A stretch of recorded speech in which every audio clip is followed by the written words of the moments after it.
This story is titled, Parents Called Me Selfish, after my sister slapped me on her anniversary because I asked her to return money she borrowed from me for her wedding. Hi everyone, before we dive in, a quick favor. If you enjoy content like this, please hit the subscribe button. It's free, supports the channel, and makes sure you never miss out on amazing videos. Alright, let's get started. Alright, here's some backstory because I feel like context matters. I'm Melissa, 28 years old, living in Denver with my 4-year-old daughter, Ellie. Life as a single mom is no walk in the park, but I've been holding it down. Ellie is my world, and everything I do is for her. Between juggling my full-time receptionist job at a dental office and freelancing as a graphic designer at night, I barely have time to breathe. But hey, I make it work. I don't have the luxury to complain about being tired when there's a kid depending on me. We live in a modest little 2-bedroom apartment. It's not Pinterest-worthy or anything, but it's home. Most of my furniture is secondhand. Some of it I even got off the curb. Don't judge. A good sanding and some paint can work wonders. My splurges are pretty much limited to Ellie's toys, or taking her out for ice cream once in a while. I'm not saying this to play the world's smallest violin, just painting the picture. I'm a make-do with what you have kind of person because, well, I don't have a choice. Now let me tell you about my sister, Chelsea. She's 31 and living what she thinks is her best life. Chelsea's been the golden child since we were kids. If she wanted something, she got it, no questions asked. Meanwhile, I was the one being told to save my allowance if I wanted something extra. It's not like I'm bitter, okay, maybe a little, but let's be real. Chelsea's always had a way of skating through life without dealing with consequences.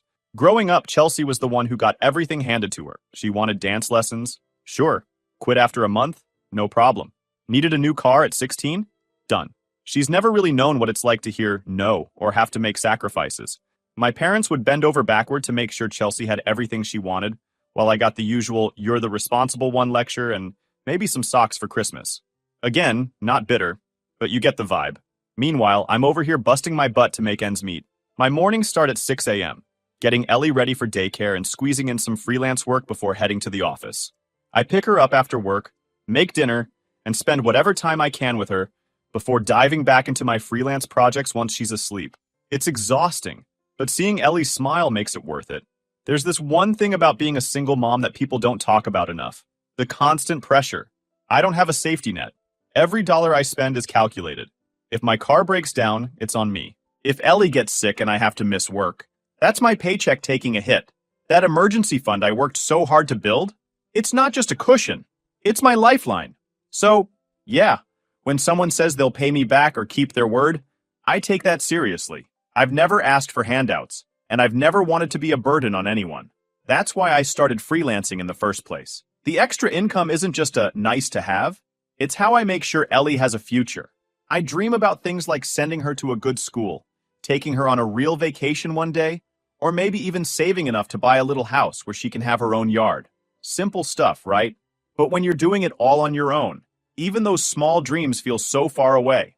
Now here's where things get tricky. My parents, bless their hearts, love Chelsea to pieces. She's their pride and joy, their golden girl. And because of that, they can't, or won't, see her flaws. To them, Chelsea's just trying to make her way in life, while I'm apparently too independent for my own good.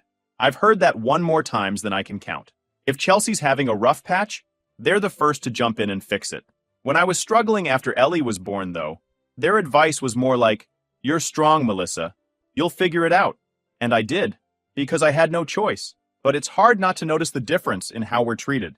Chelsea gets sympathy and solutions. I get told to tough it out. I've lost count of how many times Chelsea's come to me for help. It's always some urgent situation, like the world will end if she doesn't have whatever shiny thing she's fixated on that week. And because I'm not a total monster, I've helped her out here and there, even when it's meant tightening my own belt. I've lent her smaller amounts of money in the past, and I've paid for things when she forgot her wallet.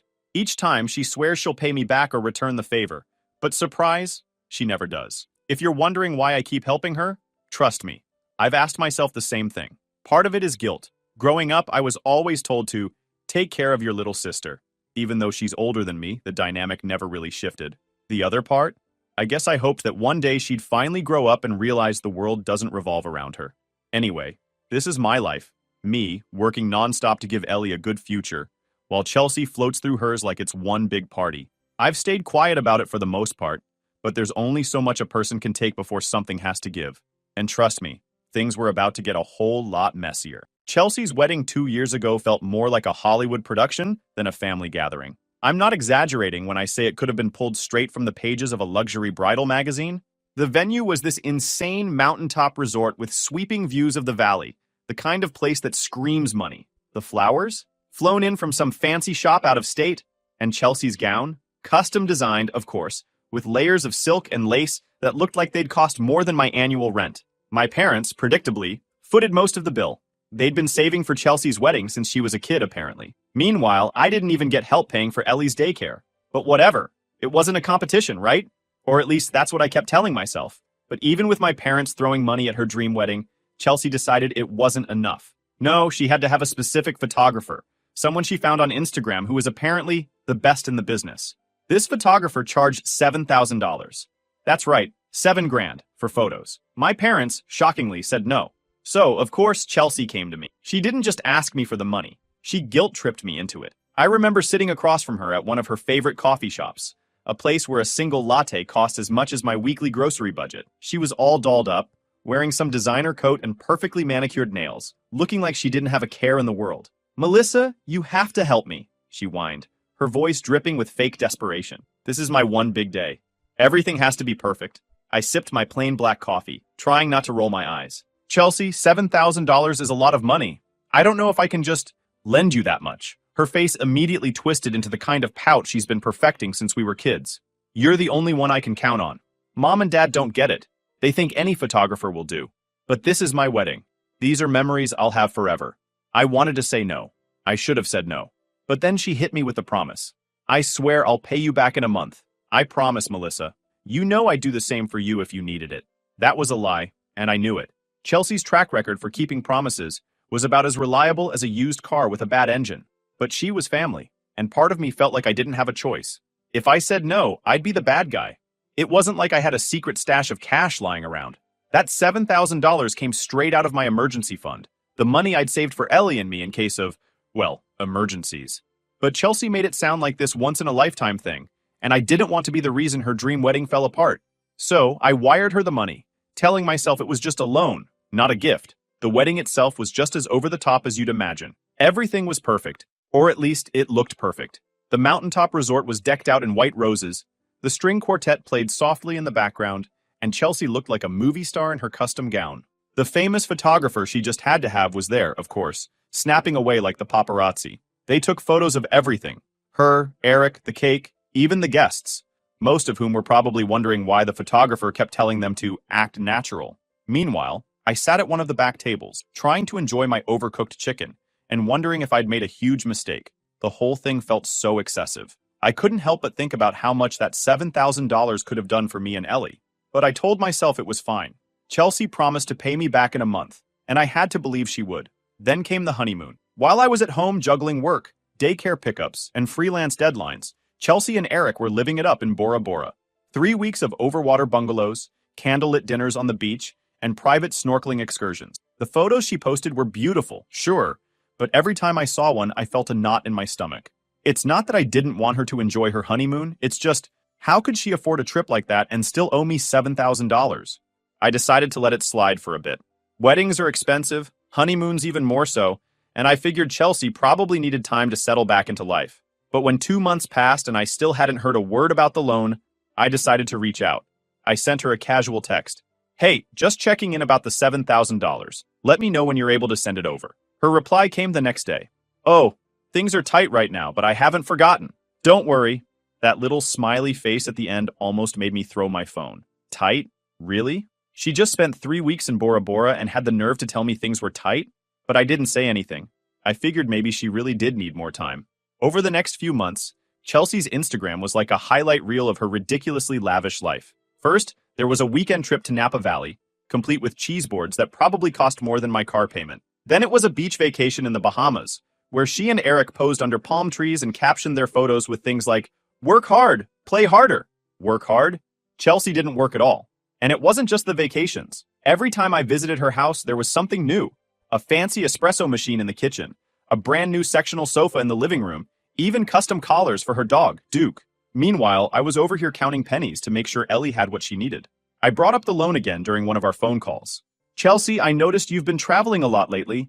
Have you had a chance to think about paying back the $7,000? Her response was so casual, it made my blood boil. Oh, Melissa, I haven't forgotten. Things have just been so busy. I'll get it to you soon. Busy? Too busy to transfer the money you owe me? I didn't say that, but I wanted to. Every time I tried to bring it up, she brushed me off like it wasn't a big deal. It wasn't just about the money anymore. It was the principle. I had worked so hard to build that emergency fund for Ellie and me. It was supposed to be our safety net, the thing that kept us afloat if anything went wrong. And here Chelsea was, acting like it didn't even matter. Every time I saw her latest purchase or vacation, it felt like a slap in the face. How could she live like that while ignoring her promise to me? It wasn't fair, and it wasn't right. But what could I do? She was my sister, and I didn't want to ruin our relationship over money. Still, I couldn't shake the feeling that I'd made a huge mistake trusting her. After 6 months of hearing excuses from Chelsea, I called my mom to vent.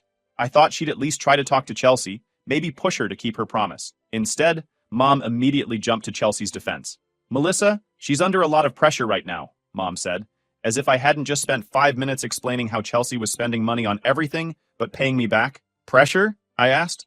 What pressure? She's buying furniture, going on vacations, and driving a new car. Meanwhile, I'm working 2 jobs to make ends meet. How is that fair?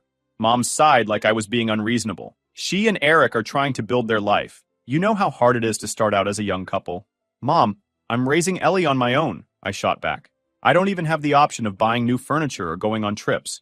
That $7,000 was my emergency fund. I didn't lend it to her so she could ignore me for months and blow it on luxury. She'll pay you back, Mom said, like that was supposed to fix everything. You just need to give her time. Don't forget, she's your sister. That's the thing about my parents. They've always seen Chelsea and me through completely different lenses. Chelsea is the one they coddle and excuse no matter what she does. Me? I'm the one who's fine. I don't need help because I'm strong, responsible, and capable. It's not like they ever said those words outright, but their actions made it clear. When I got pregnant with Ellie, my parents' first reaction was disappointment. They didn't offer to help with anything. Not daycare, not baby clothes, not even advice. Meanwhile, when Chelsea announced her engagement, it was like they'd won the lottery. They couldn't wait to throw money at her wedding, even though she and Eric were already living together and supposedly stable. I tried talking to my dad about it once, thinking maybe he'd see my side. Dad's always been quieter than Mom, but he's the one I thought might understand the financial side of things. Dad, you know Chelsea owes me $7,000, right? I asked. Yeah, your mom mentioned it, he said, not looking up from his newspaper. And you're okay with her just not paying me back? He finally glanced at me, looking slightly uncomfortable. It's not that I don't think she should pay you back, he said slowly. But she's your sister, Melissa. Family sticks together. You can't put a price on that. Family sticks together, I repeated, trying not to let my frustration show. Does that apply to me too? Or is it just Chelsea who gets that benefit? He didn't answer, just went back to reading his paper. That told me all I needed to know. The worst part wasn't even my parents, though. It was how the rest of the family reacted when they found out I was pressing Chelsea about the money. Somehow, I became the villain in this situation. At one point, my Aunt Rachel called me one. Melissa, I heard you're upset with Chelsea about some money, she asked, her voice dripping with concern. Upset? I said, barely able to keep my cool. She owes me $7,000 and hasn't made a single payment in almost a year. Wouldn't you be upset? Rachel let out a sympathetic little sigh. Oh, honey, I understand.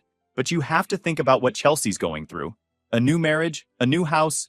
It's a lot. She's probably just overwhelmed. Overwhelmed, I said, incredulous. She's not overwhelmed. She's out here living like a Kardashian while I'm working 60-hour weeks to support my daughter. How is that fair? Life isn't always fair, Melissa, Rachel said, like that was supposed to make me feel better. You just have to rise above it. Don't let money come between you and your sister. Every conversation like that made me feel more and more isolated. No one seemed to care about what I was going through. To them, I was just being petty and selfish, while Chelsea was the poor, overwhelmed victim who needed everyone's support. The irony wasn't lost on me. I was the one who had gone out of my way to help her in the first place. I'd given her my emergency fund, trusting her to pay it back, and now I was the bad guy for expecting her to keep her word? It was infuriating. Eventually, I stopped bringing it up around my family. It wasn't worth the constant guilt trips and lectures about family loyalty, but that didn't mean I let it go. Every time I saw Chelsea post about a new vacation or a fancy dinner, it felt like another slap in the face.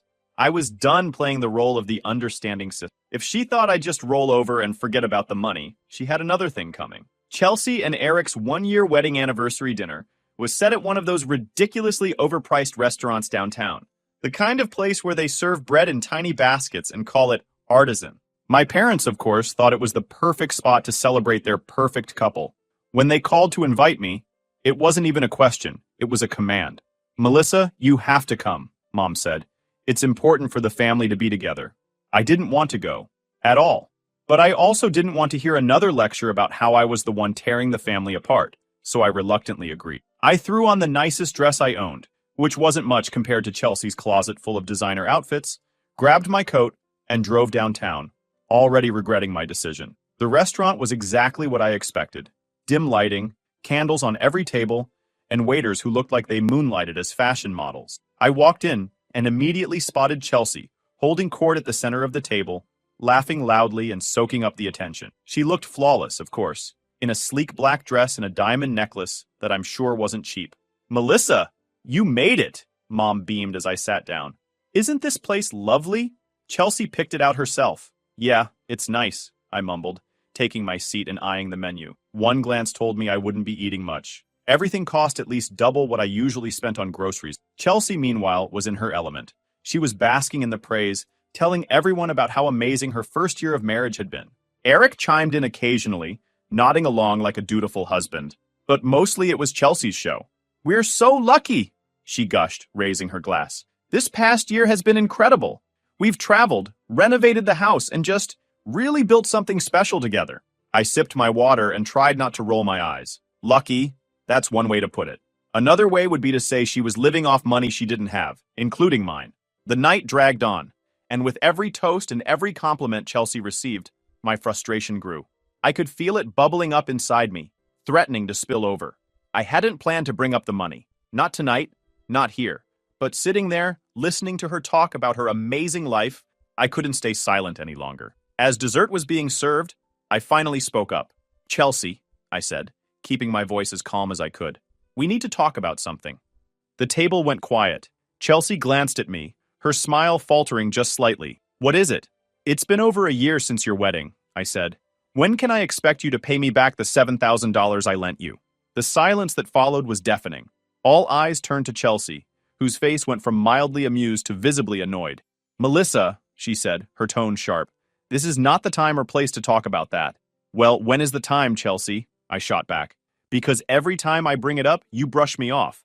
I'm done waiting." At this point, everyone at the table was staring at us, and Chelsea's face was turning red. Not from embarrassment, but from anger. She stood up abruptly, and before I could react, she slapped me across the face. The shock of it left me frozen. My cheek stung, but what hurt more was the sheer audacity of what she'd just done. "You are so selfish," she hissed, loud enough for the whole table to hear. "How dare you ruin my anniversary dinner over a few dollars?" "A few dollars?" I repeated, standing up to face her. "Chelsea, it's $7,000. That wasn't pocket change for me. And you've spent the past year acting like it doesn't even matter." "Enough!" Mom suddenly snapped, her voice cutting through the tension. She turned to me with a look of pure disappointment. "Melissa, how could you? This was supposed to be a celebration, and you've turned it into a spectacle." "Me?" I said, incredulous. "You're mad at me? Chelsea's the one who slapped me, and she's the one who owes me money." Dad, who had been silent up until now, finally spoke. "Melissa, this isn't the time to air grievances. You should have waited." "Waited? For what? Another year?" I asked, my voice rising. "She's had plenty of time to pay me back, but instead, she's been spending money on vacations, furniture, and a new car. Meanwhile, I'm working 2 jobs just to get by. How is that fair?" The argument went in circles after that, with my parents defending Chelsea and Chelsea playing the victim. Eric just sat there, staring at his plate, clearly wishing he were anywhere else. By the end of it, I was so furious that I grabbed my coat and left the restaurant, barely holding back tears as I walked to my car. The slap hurt, sure, but what hurt more was the realization that my family would always side with Chelsea no matter what. In their eyes, she could do no wrong, and I was just being selfish for wanting her to keep her word. I drove home that night with my cheek still stinging, and my heart feeling heavier than ever. But as much as the whole thing hurt, I knew one thing for sure. I wasn't going to let Chelsea off the hook. Not this time. The aftermath of that dinner was as messy as I expected, maybe even worse. The next morning, my phone started blowing up with calls and texts from my parents. Apparently, Chelsea had gone home crying, playing the victim card to perfection, and now I was the family villain. Mom's first text read, "Melissa, how could you do that to your sister on her anniversary? She's devastated." My dad's follow-up wasn't much better. "You owe your sister an apology. That was completely uncalled for." I ignored them at first, but the anger building up inside me made it impossible to let it go. So, I called Mom back. The second she answered, she launched into her guilt trip. "Do you know how upset Chelsea is? She spent the whole night crying. She said you humiliated her in front of everyone." "Melissa, how could you? How could I?" I snapped. "Mom, she slapped me. In front of everyone. And let's not forget the part where she owes me $7,000 and has done nothing but ignore me for a year. She's under so much stress," Mom said, her voice pleading. "She and Eric are trying to save for their future. You don't understand how hard things are for them right now." "Save for their future?" I practically laughed. Mom sighed deeply, the way she always did when she thought I was being difficult. "Melissa, you're stronger than she is. You don't need to hold on to this grudge. Let it go for the sake of the family." "Let it go," I repeated, my voice rising. "This isn't about a grudge, Mom. It's about respect. Chelsea took advantage of me and I'm done letting her walk all over me. If you can't see that, then I don't know what else to say." I hung up before she could respond. A few days later, Chelsea finally texted me. I thought maybe, just maybe, she was ready to apologize or take some responsibility. But no.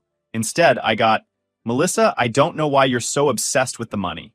It's not like you're struggling. You have a good job, a nice apartment, and you don't even have to deal with a mortgage. Meanwhile, Eric and I are trying to build our life, and you're making it impossible for us to move forward. If you really cared about family, you'd drop this."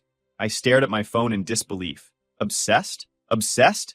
The audacity of her text almost made me laugh. I took a deep breath and typed back, "Chelsea, this isn't about me being obsessed. It's about you being irresponsible. If you don't pay me back by the end of the month, I'm calling a lawyer." She didn't respond, but I knew she'd read it. The fallout didn't stop there. My parents stopped inviting me to family gatherings for a while, which was honestly a relief. I needed a break from their constant guilt trips. Every once in a while, I'd hear through the grapevine, aka my mom, that Chelsea was devastated or heartbroken over what had happened. "Do you know she hasn't been able to sleep because of this?" Mom said during one particularly frustrating phone call. "She hasn't been able to sleep?" I said, barely able to contain my sarcasm. Wow, that must be so hard for her. So hard for... Meanwhile, I've spent the past year wondering how I'm going to rebuild my emergency fund because she refuses to pay me back. "Why do you have to be so cruel?" Mom shot back. "She's your sister, Melissa. Family forgives. Family also doesn't steal from each other," I said. "So maybe you should remind Chelsea of that, instead of blaming me for standing up for myself." By the end of the month, I hadn't heard a word from Chelsea. True to my word, I started reaching out to lawyers to explore my options. I wasn't bluffing, and I figured the threat alone might finally make her take me seriously. Sure enough, a week later, Chelsea showed up at my apartment. She didn't even bother pretending to be nice. "Here," she said, shoving an envelope into my hands. I opened it and saw a check for the full $7,000. "Happy now," she snapped, crossing her arms. I looked her in the eye and said, "I'll be happy when you stop treating people like they're disposable." She didn't respond, just turned around and stormed off. "I'll leave you here, Reddit. Let's hope the $7,000 check is clear. I'll update you later if anything goes wrong." Update. Hey everyone. It's been a few months since the anniversary dinner disaster, and I thought I'd give you all an update. A lot has happened, and honestly, I couldn't make this stuff up if I tried. First off, the $7,000 check cleared, which was a relief, but let's just say it didn't come without more drama. Chelsea's passive-aggressive jabs continued even after she paid me back. She'd post things on Instagram like, "Finally debt-free.